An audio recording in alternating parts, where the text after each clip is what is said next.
Magandang hapon, ngayon po ay araw ng Miyerkules, November 22, 2023. Update po muli sa lagay ng panahon.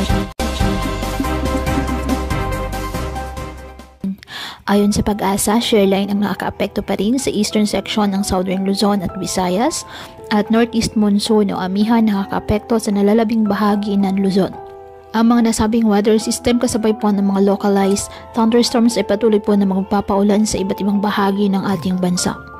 Wala namang low pressure area o bagyo na minomonitor sa loob ng ating part na maaaring makaapekto sa ating bansa. Ngayong araw may gale warning pa rin na nakataas sa Batanes, Ilocos Norte, Ilocos Sur, Cagayan, Isabela, Aurora, Northern Quezon kasama na ang Pulilio Islands, Calaguas Islands, Rapu-Rapu, Albay, Eastern Coast of Sorsogon, Northern and Eastern Coast of Catanduanes, na kung saan delikado pa rin ang pumalaot lalo na ang ating mga kababayang mangingisda at may maliliit na sasakyang pandagat.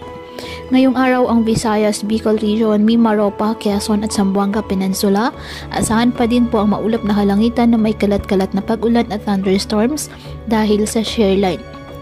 Apektado naman ng amihan ang Cagayan Valley at Aurora, kaya asahan din po ang maulap na kalangitan na may mahihinang pag-ulan.